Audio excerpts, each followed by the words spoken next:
So much. Hrtac is now in session. Please stand.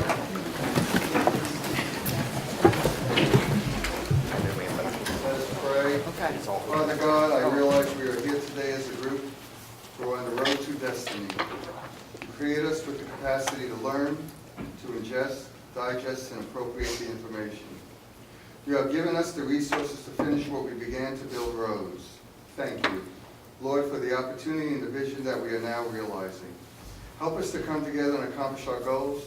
Use what you gave us to bless us. That is my prayer, and I pray it today in your precious name. I pray, amen. Amen. Senator Lucas, would you lead us in the Pledge of Allegiance? I pledge allegiance to the flag of the United States of America and to the republic for which it stands, one nation, under God, indivisible, with liberty and justice for all. Thank you so much. I'd like to take a moment to brief the Commission on a forum I attended this past Tuesday that was sponsored by Hrtac and the Virginia Transportation Construction Alliance. These are the people who plan, design, build, and maintain Virginia's transportation network. Here's what I learned. The professionals are impressed with what we've done, and because we were built for speed and taking advantage of the opportunities before us, we are about to set a new norm for action. Parenthetically, it's safe to say that no one currently in a leadership position, and certainly not me, has ever had the opportunity to create a regional organization like ours out of whole cloth. To be sure, the General Assembly set the table for us to do just that, but it's fair to say that no one expected us to gel so quickly. And yet we have. Together we are building a solid foundation for a new organization and creating new standards for ourselves. Some may say it's too much too soon, but I would remind them of St. Luke's words. For unto those to whom much is given, much is required, and to whom much is committed, more will be asked. Indeed, we have been given much, and now it is our time to meet the challenge. Given what I have witnessed, I know we will. I want to thank each of you for helping us to do just that. Thank you. The first speaker, please, for public comment is Brian Stevens, please.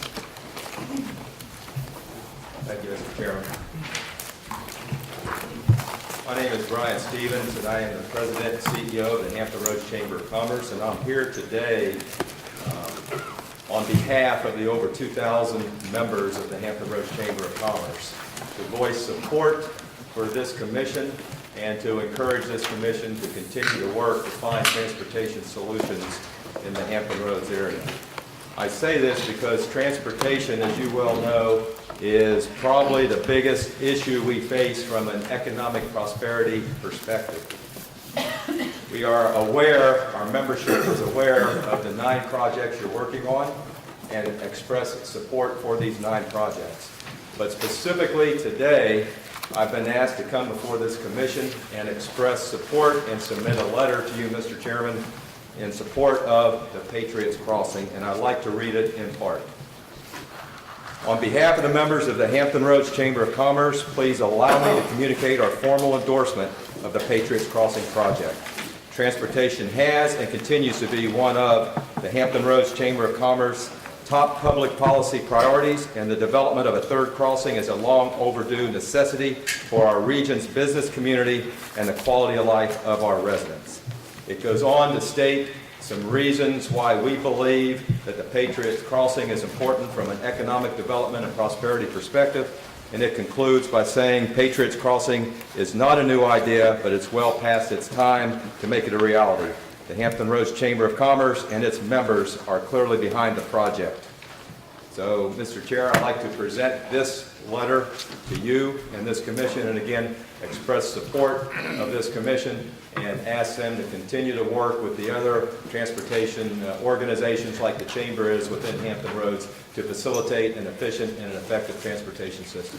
Thank you, sir. Thank you to that young lady over there, and she'll certainly get it to us. Thank you for sharing with us, sir. Appreciate all you do in Hampton Roads. Time aside, please.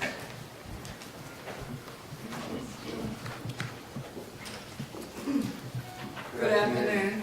My name is Donna Sy. and I'm from Portsmouth. You see the government structure y'all made? It's just standing out there by itself. So Principle of Liberty 19, only limited and carefully defined powers should be delegated to government, all others being retained in the people. The Hrtac has delegated to itself all kinds of powers to create a bureaucracy to spend taxpayers' money. Look at the proposed budget for the staff. This is taxpayers' money. This commission is a legislative endowment to a few legislators that has built an ivory tower around them. You are untouchable and unavailable. We, the people, have no way to influence any decision made by this oligarchy. We have an opportunity to speak for 5 minutes, but it doesn't mean anything to anyone except the person in God. There is no continuity in this body. The issues pushing the agenda are spending money fast and furiously as the commission can get its hands on. The commission's major premise looks like this. If you people don't accept our decisions about spending all this money on roads, bridges, and tunnels, we recommend, then you clearly don't care about the economic condition of this region. Lastly, let's look at ways to organize this body so we, the people, can be part of the decision-making and look at ways to be thrifty with taxpayers' money. Thanks for listening. Thank you. Appreciate your sharing with us. Next speaker is Diana Howard, please.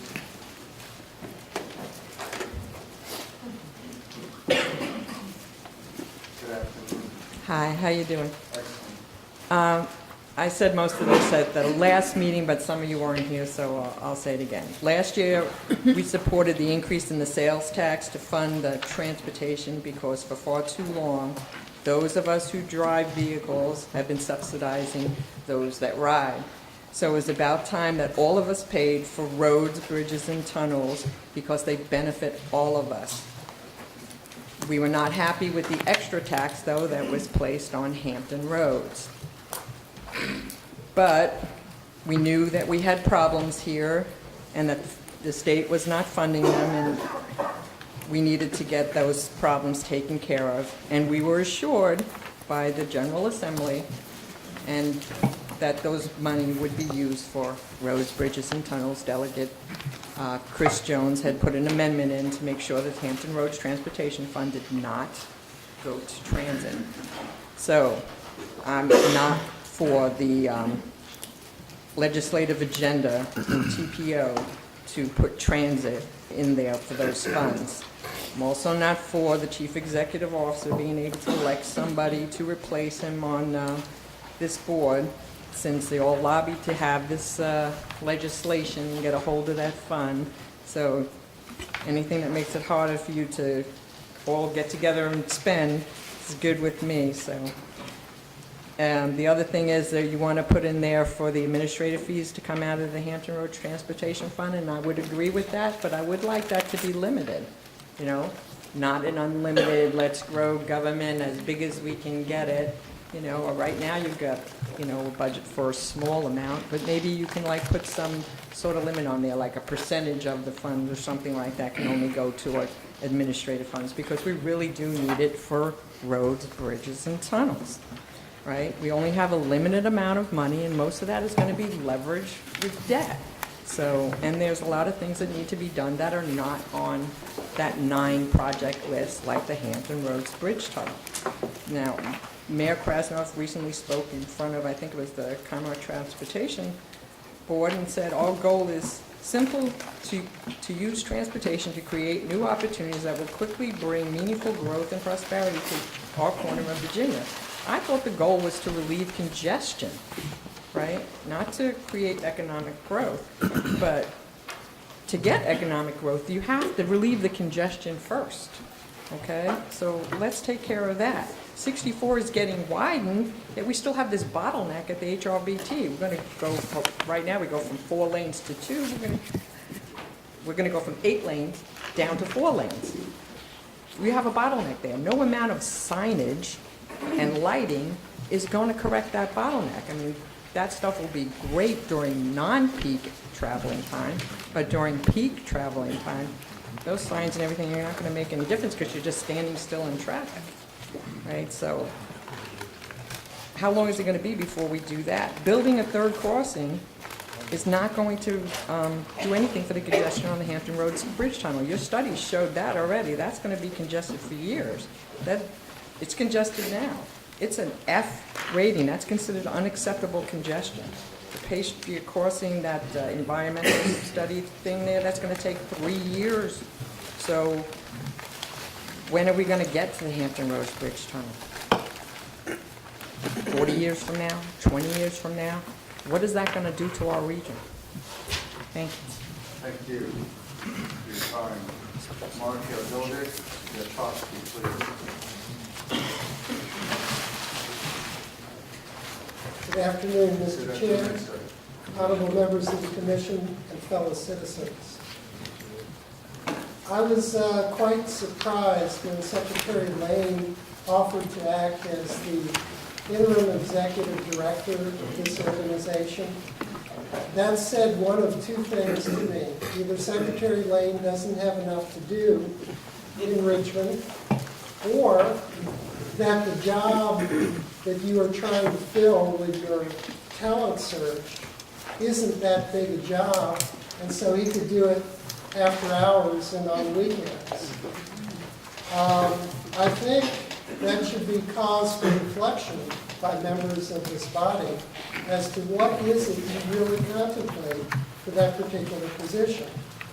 To me, based on the inflow of revenues to this organization, the inflow of revenues that this organization will be allocating, appropriating, bonding, what have you, the really big job for your staff will be whoever acts as the financial officer, the comptroller or CFO, because that person's going to have to watch where the money comes from and where it goes, probably signing the checks, issuing the requests for proposal for bonds. So I think you've imagined a much larger role than what you're actually doing requires. The other aspect of that is, I don't know that you all need to meet on a monthly basis, because the money comes in as it comes in. And you don't have any large pot of money to appropriate month by month. You're looking at a longer range planning sort of operation. So I would suggest that you move to quarterly meetings. I want to agree and disagree with the previous speaker, the spokesperson for the chamber. I agree that the Patriots Crossing is an essential project for this region, but I disagree that transportation is our #1 priority. Our #1 priority, and it's not something that this body has anything to do with, is education. The quality of education in this region is what will be our growth engine, or what will prevent us from growing. So I think you need to maintain what former Mayor Holly would have called a proper perspective on your role. Lastly, I want to say, in conjunction with the allocation of funds for expansion of I-64 on the peninsula, that we should be focusing our expenditures on building HOT/HOV lanes for any expansion along the lines of the I-495 express lanes. Those folks who triple up in terms of their vehicle occupancy, or want to pay a premium for head-of-the-line privileges should be encouraged to do so. Thank you very much. Thank you, sir. Appreciate you sharing with us today. Next is the minutes of September 29, 2014. Before I ask for a motion, the motion would be to approve the minutes with such revisions as are necessary to reflect the members of the commission who were present and the existence of a quorum. May I have a motion, please? So moved. Thank you, Mr. Wagner. Second. Please. Is that Second. Mr. Frame? Those in favor say aye. Aye. Those opposed say nay. Thank you. Next, Mr. Wagner, Financial Committee report, sir. Yes, I just wanted to let everybody know, we obviously passed a preliminary budget during our last meeting and asked VDOT to go ahead and schedule the mandatory public hearing that we need to have prior to issuing final approval on the budget. That meeting has been scheduled for right here on November 5th from 3 to 5 p.m. Certainly the Finance Committee members should be here, but every member who wants to attend to take in the public comment is certainly invited to do that. After we receive public comment, we will then be in a position to take up the final budget and authorize the final budget to move forward with. Going with this, there's also a development, and those on the Finance Committee and anybody else who'd like to have it, we're working on that RFP for financial services, banking services. So I have a preliminary copy that I'll be looking over and hopefully forwarding out to the members of the Finance Committee. If there's anybody else that would like to get a copy of this as part of the review of this banking services, if you get hold of Camellia, she'll be happy to email you a copy of the preliminary when we finally sign it off and get it out to the members of the Finance Committee. So, Mr. Chairman, that would be an update of where we are on the Finance Committee. I understand that our esteemed attorney has some additional things that he'd like to add in regard to the banking services. If I can ask Mr. Green at this time to continue, sir. The budget that was posted on the website will be updated to reflect the information that Secretary Lane presented at the last meeting, and that'll be available for everybody, hopefully by the end of the week. Thank you. Are there any questions for these two gentlemen at this time? Yes, Mr. Joanna, please. Mr. Chairman, I guess this is working. We can hear you. All right. The only question I wanted to ask you was with regard to the widening of 64 from 4 to 6 lanes. What would the cost, looking to the future, what would the cost be to add 2 lanes each way rather than just 1? Would you reserve that question for the next speaker? I think that would be appropriate, sir. Thank you for your understanding. With that, then, if I may have Mr. Yes, sir. Oh, I apologize. The conflict of interest will be next. It will be the next speaker. As soon as Mr. Kirkpatrick speaks, that's when that question will certainly be appropriate. Thank you for the correction. Mr. Gleeman, please.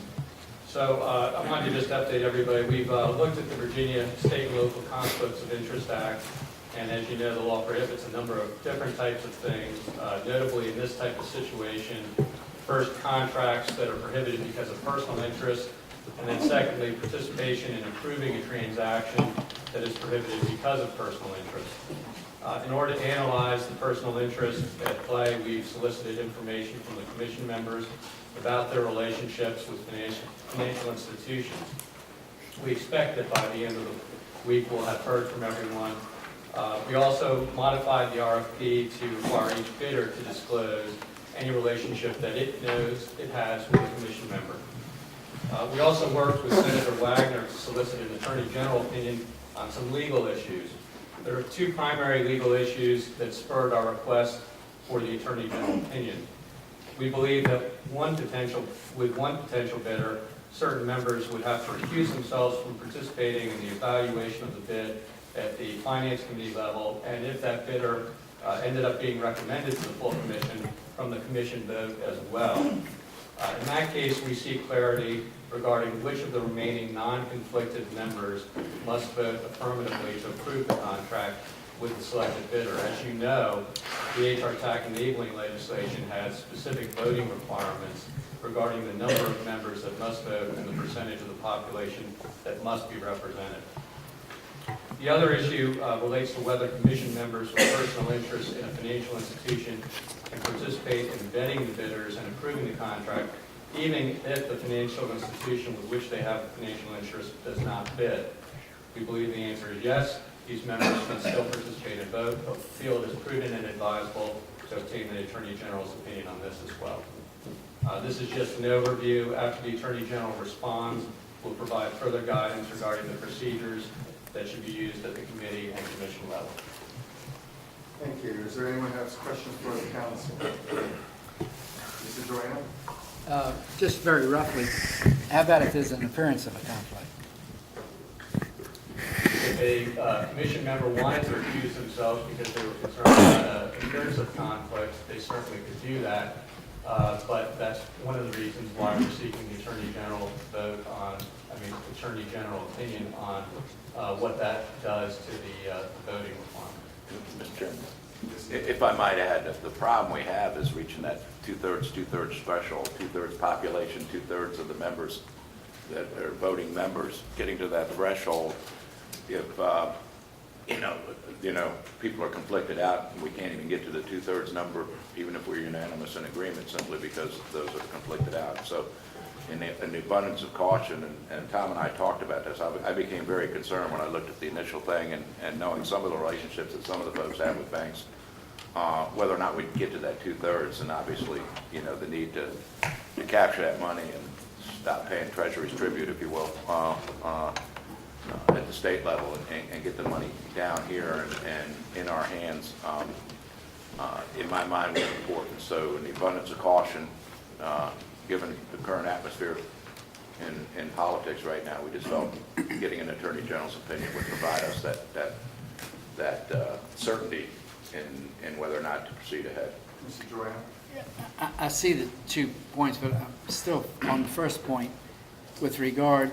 It was always my understanding that if there's an appearance of a conflict, that you ought to get out. However, you can vote, for example, if there's a tax bill coming up, you can vote for or against the tax bill because that vote affects everybody in Virginia.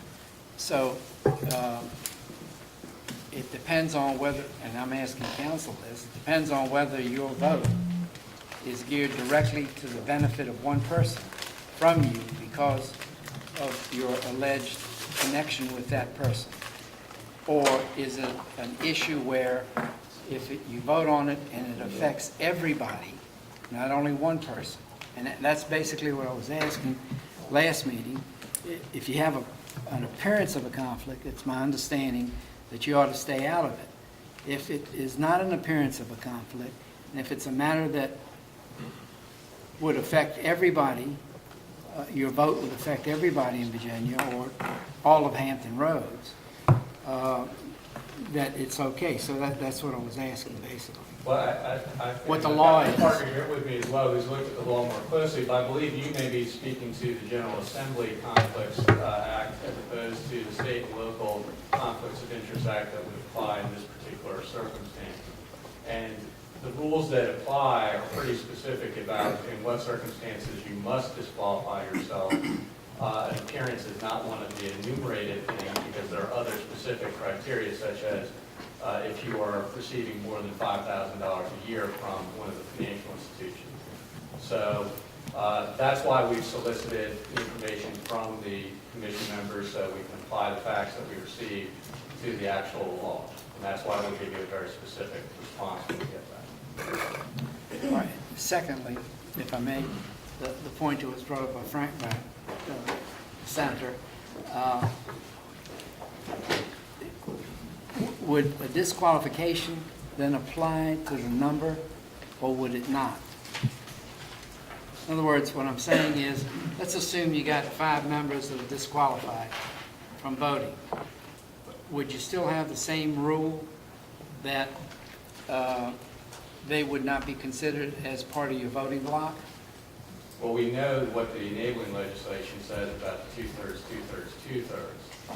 The act, in one provision of the act, has a savings provision that says where you have people who are disqualified or recuse themselves, then in that case the majority applies, but the law is unclear as to whether or not that law governance notwithstanding what the enabling legislation under our tax act.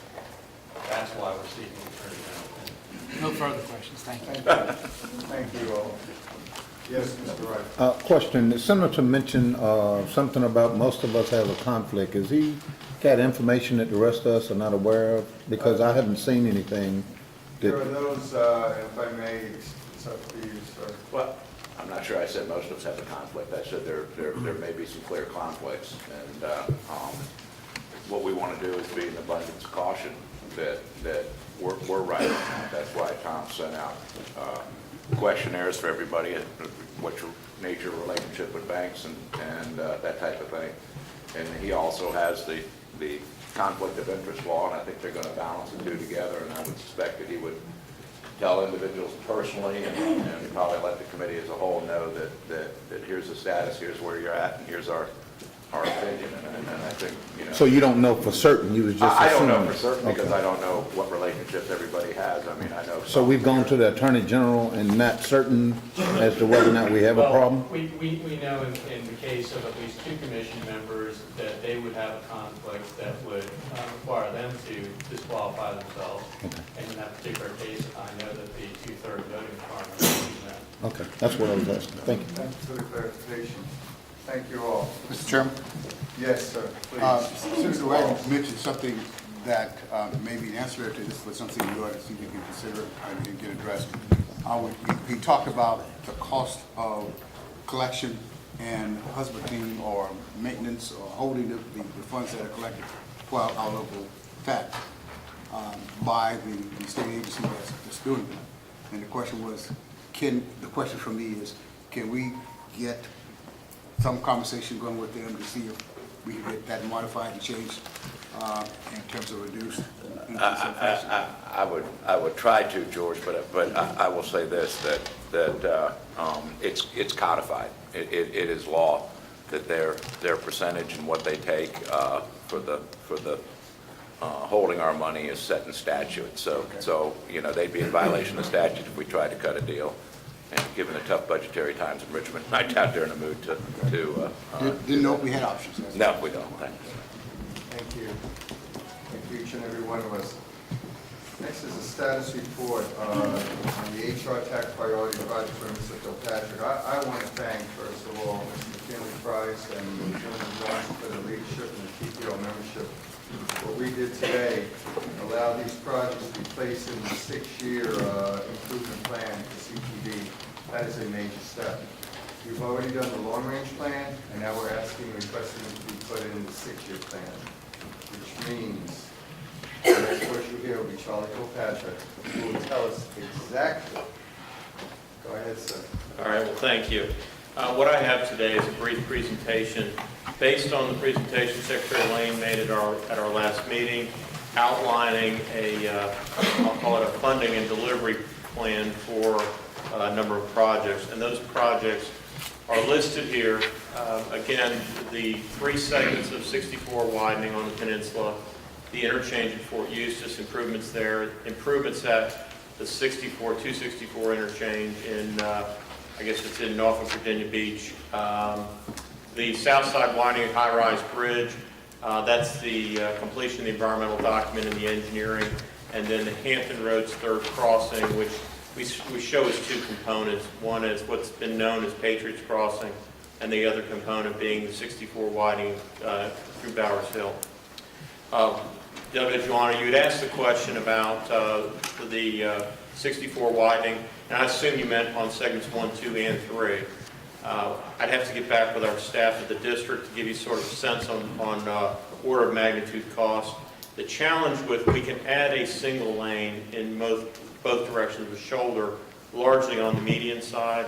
To add 2 lanes, we don't have sufficient median, which causes us, in many cases, may cause some additional right-of-way impacts, as well as some interchange reconfiguration that we could otherwise avoid by going to the inside. But we will get back to the commission with that information.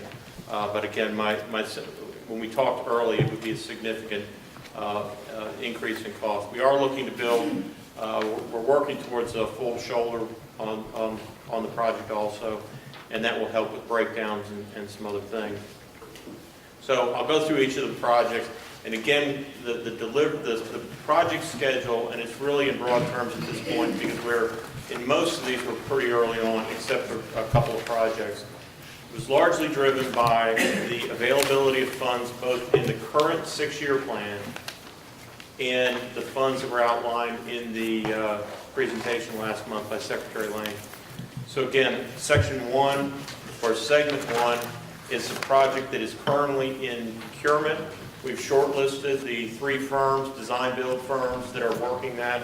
We're expecting award of contract in January of 15. Again, they're out putting their bids together. There have been a couple things that we've been really working on to compress this schedule. Originally, the schedule was December of 18, and we're working to drive a year off that schedule. We're also looking at potential of some incentives and disincentives for early completion of that work. But again, you can see we're looking to go to construction or notice to proceed in February. Because it's a design build, you probably have almost a year worth of design work before you'll actually see any significant earth moving activities. But again, that project is fully funded, and I believe the budget for that project is $144 million. Second segment connects with the first project and carries you to 199 East in Williamsburg. Again, you can see the schedule with looking at going to project award in 2017. The third project, segment 3, then takes you from the east side of Williamsburg to the Lightfoot at the 199 West interchange. And again, that's projected to go to award in spring of 2019. Our plan has been to move with the widening and then come back and this will also give us time to evaluate how much improvement that widening has done, and then go back and make improvements to the Fort Eustis interchange with the widening completed. We frankly believe that the widening of 64 will do a lot to relieve some of the issues at Fort Eustis and give us time to better evaluate some options there at Fort Eustis. But again, you're seeing the PE starting in 2019, and based on the schedule of funds, you're looking at probably 2020 before we would go to contract on that project. Next project is the interchange improvements at 64-264. This project has been in design for several years. We actually, at the board meeting, the Commonwealth Transportation Board meeting yesterday, approved some limited access changes related to this project. And again, based on the funding schedule, we're looking to begin right-of-way acquisition early next year. And it will take about 2 years of right-of-way acquisition, then we'll go to construction. We're looking at between 2 and 3 years to construct this facility. This project will be what we consider a traditional design bid build. We were far enough along in the design plans that we will continue on with right-of-way acquisition, and then it will be bid in a manner of straight low bid process, like we have done for a number of years. The next project is the high-rise bridge, including widening of I-64 between the high-rise bridge and the Bowers Hill interchange. Again, this project, we had begun the environmental work. We expect to have that completed in the spring of 15, and then move forward from that point with the engineering effort. At this point, I would, as to whether this would be a design build or a design bid build, that decision really has not been made, but it is a good candidate for a design build project, which allows some more flexibilities in project delivery. And then finally, Patriots Crossing with the Craney Island connector. So I described that as sort of the T part of the third crossing. Again, this project, we do have an environmental document that covers the entire third crossing, which is both this piece and then the next piece that I'll show you. That record of decision was a number of years ago. The Corps of Engineers has made clear to us some concerns about that document. We are meeting with Federal Highway, VDOT, and the Corps of Engineers leadership are meeting in the next 2 weeks, really to talk about this project and some others to make sure that we are, I'll say, in alignment on how we will carry forward an environmental document. What we don't want to do is continue down a path with a single environmental document that gets to a federal highway record of decision but does not satisfy the requirements through the Clean Water Act and some other federal actions. It will essentially have us do a separate document when we get to the permitting stage. We have a 24 to 30 month duration. I do not anticipate it being more than that. We will, of course, drive to deliver it much quicker than that. But again, a lot of it depends on the scope and scale and to what extent we can use the existing document. Then finally, the last project from the list is the 64 widening itself, and this includes improvements at the Monitor Merrimack Ridge Tunnel, as well as improvements from Hampton Coliseum down to the tunnel, and from the tunnel south to Bowers Hill. Again, whether these are two separate environmental documents or one together, a lot of that comes down to the discussion we have with our federal partners, finding out what makes the most sense in terms of a clean delivery of an environmental document. And I'd be glad to answer any questions. Mr. Durano? He's got something first. Did you get your question answered? No, but I'll ask it after you. Okay, you see the answer, sir. Question for Mr. Patrick. We're looking at the widening of 64 and 664. I understand it back in 2006 when the 4 lanes were widened between 664, 64 interchange up to Lane Boulevard, it's roughly 10.7 miles. So you're going to go from those 4 lanes to roughly 3 lanes. The first question that I would have is, in light of what you're going to be bringing over from 664 on the traffic, will those 3 lanes be able to pick up that capacity?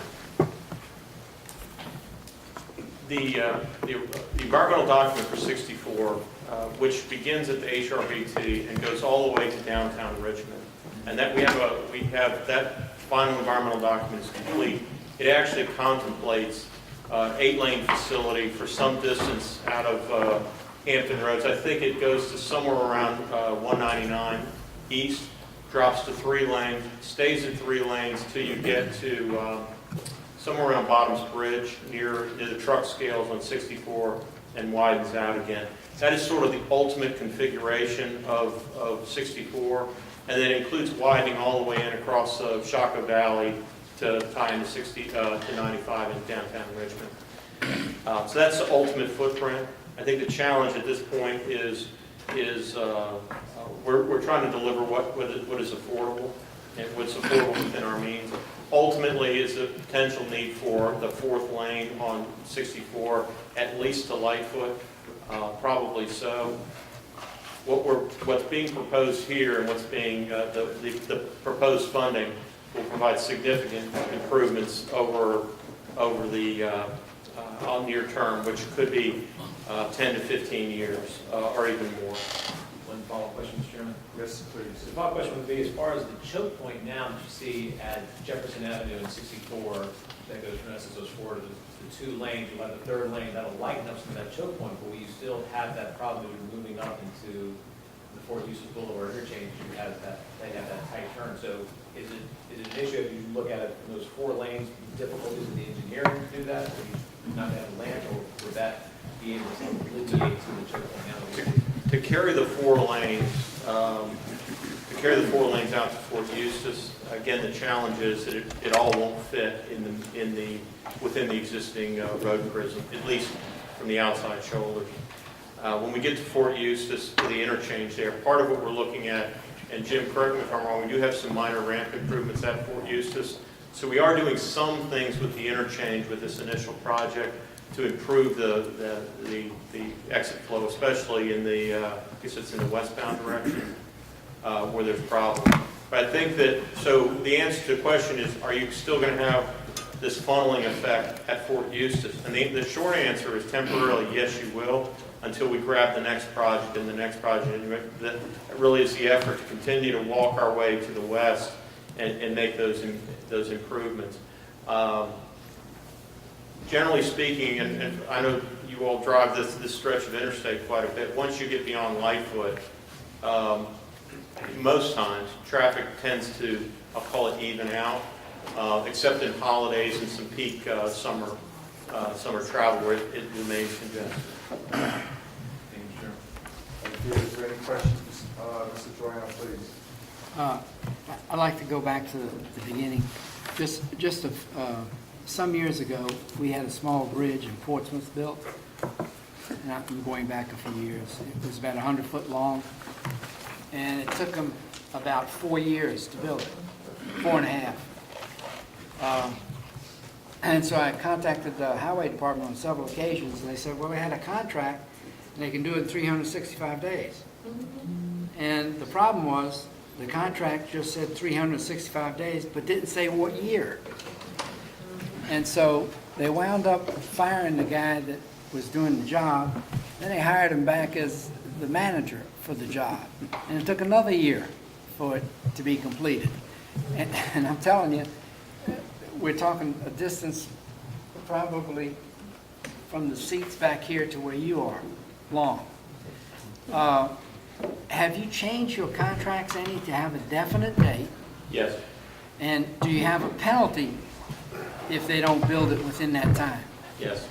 So beginning about 12, 15 years ago, we began moving away from the type of contract you're describing is what we would call a calendar day contract. And so if it's 365 days, you get 365 good weather days to complete the project. If it rains, it doesn't count against you. If it's frozen ground, these types of things. We moved away from that type of contracting in the early 2000s, and today we don't have, I can't think of a single contract that is under that old method of calendar day. So today all of our contracts are what we call fixed date contracts. And fixed date means exactly that. If the date is December 1st, you have to be completed. And what completed means to us is not substantially completed. It means completed what we call final sign-off. Your punch list is done, everything. So that's what that means.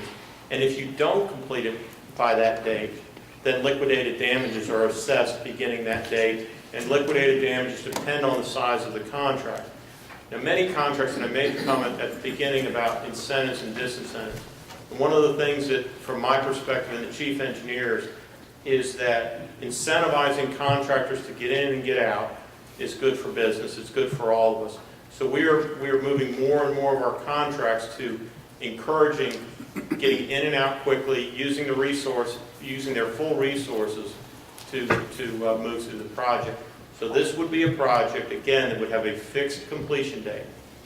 The only way the fixed date is moved is if the owner, being the state, adds additional work.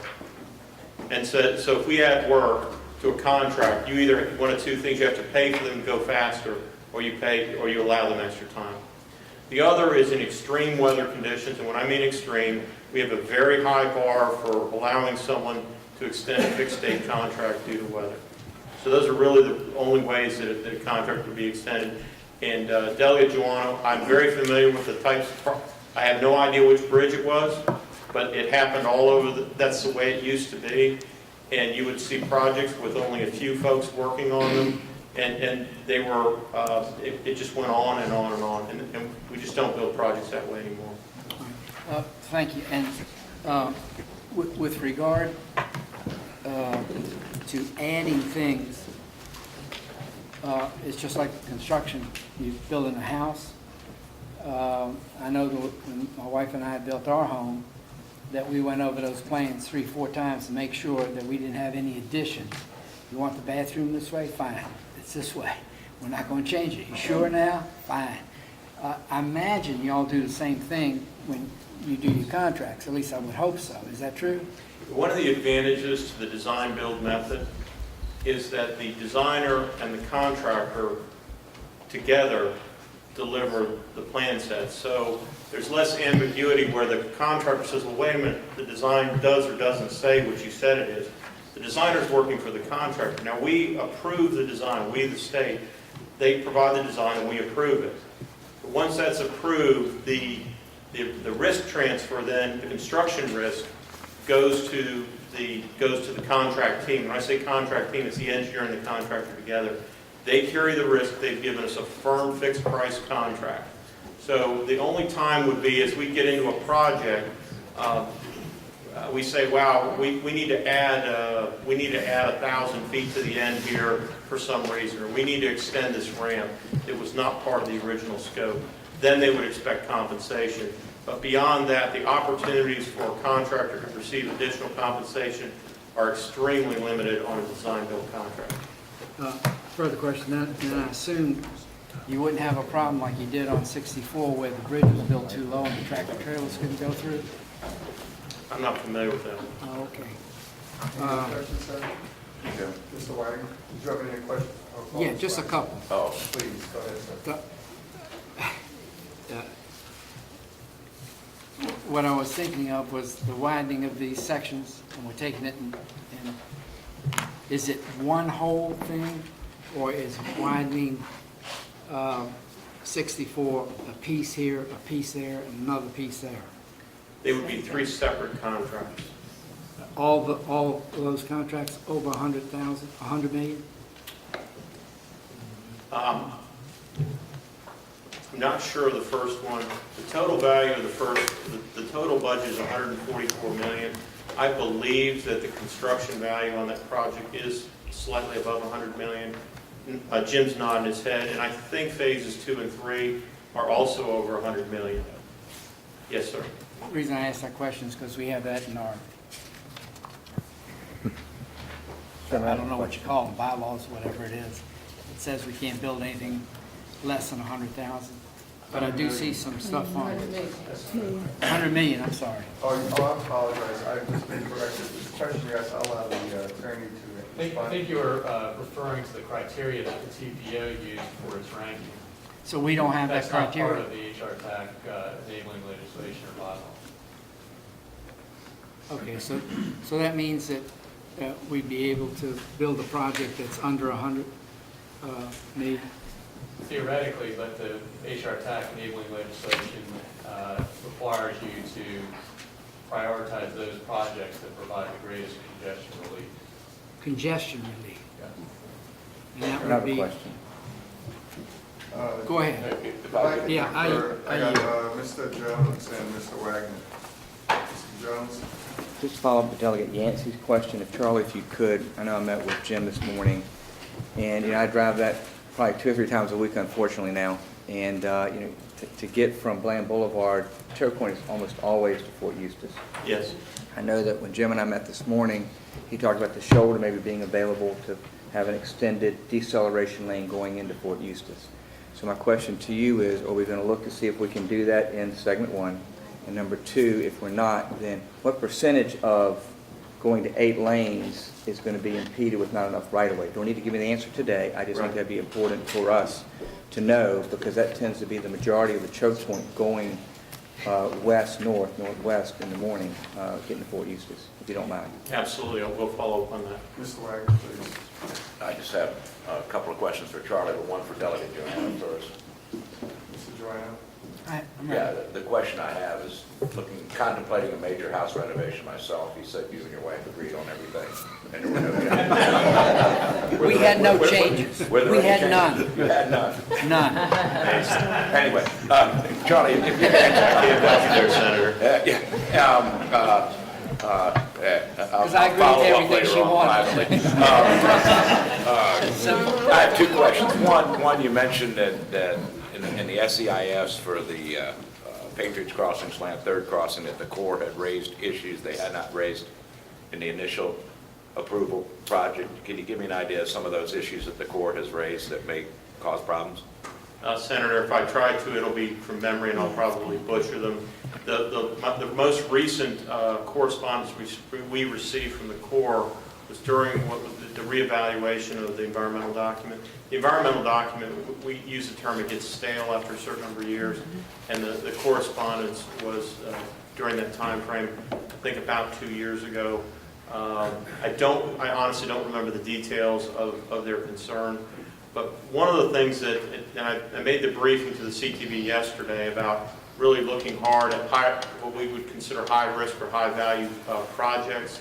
And one of the big areas is in the environmental document, that we really believe that we need to bring what's called NEPA, the process, and the permitting process together with a single environmental process, because what happens is you can get yourself a pretty long ways along the path, even to a record of decision from Federal Highway, and it might be the Corps of Engineers, it might be the Coast Guard, it might be an endangered species that comes up that you have to permit after that record decision that will stop the project. So what we've done is we were bringing those two processes together. Both Federal Highway and the Corps prefer it that way. It may mean a little more work on our end up front, but it gives greater certainty that we can deliver the project. And in the end, a record of decision does us no good if it doesn't allow us to complete the project. So I just don't know what the details were, although they were, we are meeting with them in the next couple of weeks to try to make sure we're on the same page moving forward with the document. If you could keep me filled in, because, Yes, sir. you know, we're talking two of the major congestion points. One is getting back and forth with the peninsula south side. And the other question I have is increasingly the high-rise bridge is becoming more and more congested every time you listen to the news or watch. I was a little bit taken back. Can you give me an idea about how long the engineering phase would take on that high-rise bridge? If, let me back up to that slide.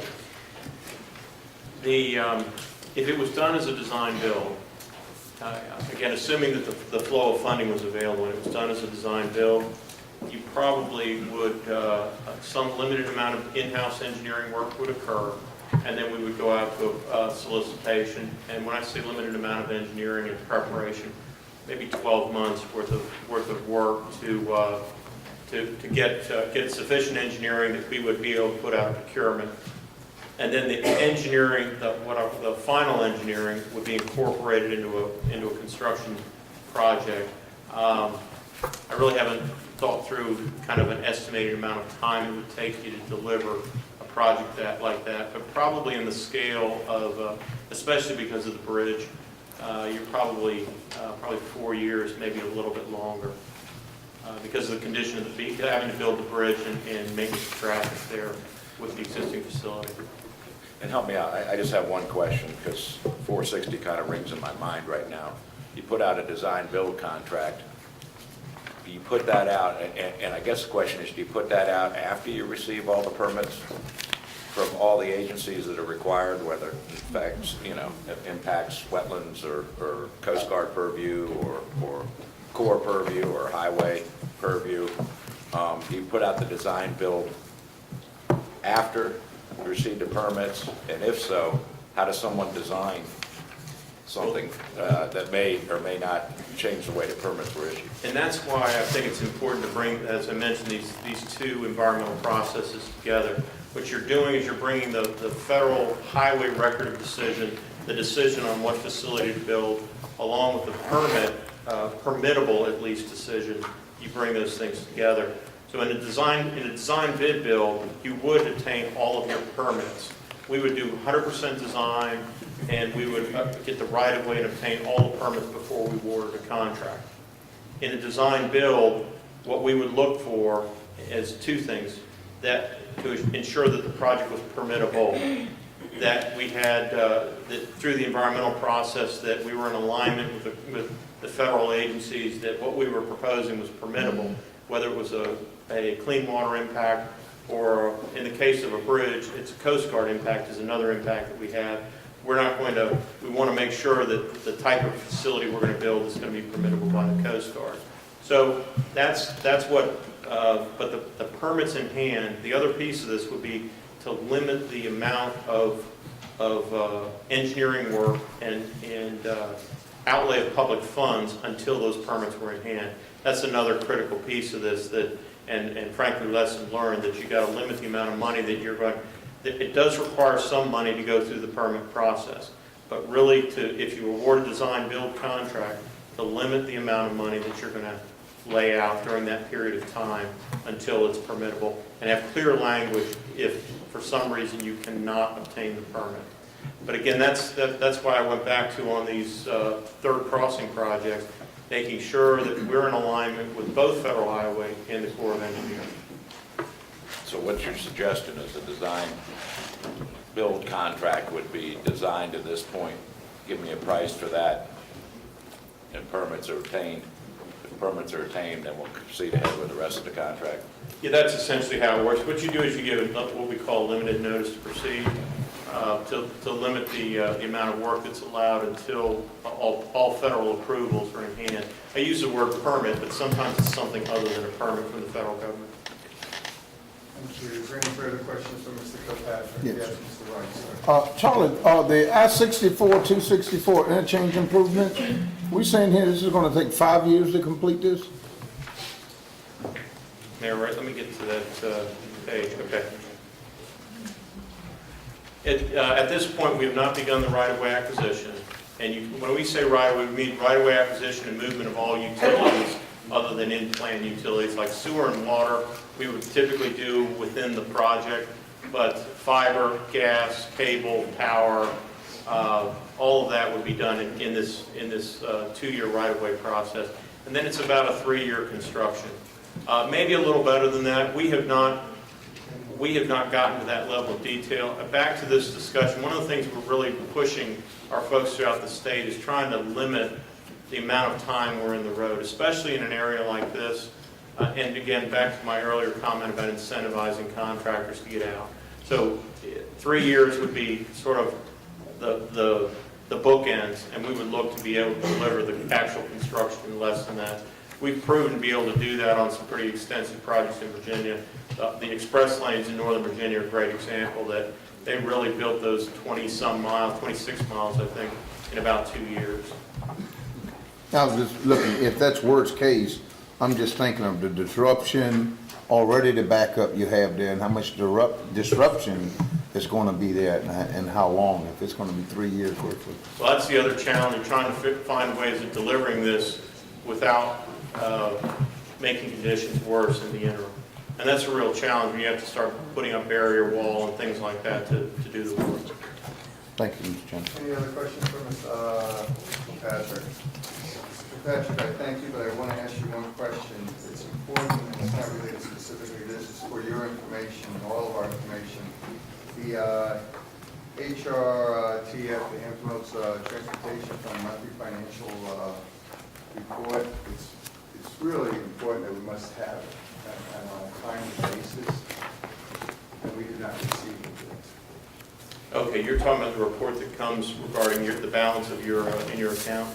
That's correct. That is correct. Okay, we'll get that corrected. All right, please do. That's important. Thank you again, sir. Thank you. For your time. If I may add, formation of the Hrtac Personnel Screening Committee, I want to thank those members. Thank you, Senator Lucas, for chairing it. I appreciate the chairs of the various standing committees at this point. And we already had the first screening, so again, thank you so much. Next to Hrtac Public Information, I want to again thank Linda Johnson, Mayor Johnson, for allowing us to be in the city for an informational meeting on Hrtac. Is there any unfinished or new business at this time, please? Thank you. Hrtac Bylaws Committee, Mr. Frame, sir, at this point. We have our meeting tomorrow here at 1 o'clock. Thank you. There's going to be a joint Hrtac Finance and Technical Advisory Committee. Obviously, those who are on the committee here will also listen. I believe it's scheduled for November 10th. At what time? At 9:30. That will have the secretary come down and inform them as it relates to how to move these projects even faster and get them done. The next Hrtac regular meeting is Thursday, November 20th, 2014. Motion down in order for 12:30. Can I have a motion, please? So moved. Thank you, Ms. Johnson. Second by Mr. Frame. All those in favor say aye. Aye. All those opposed say nay. You all may have a blessed day.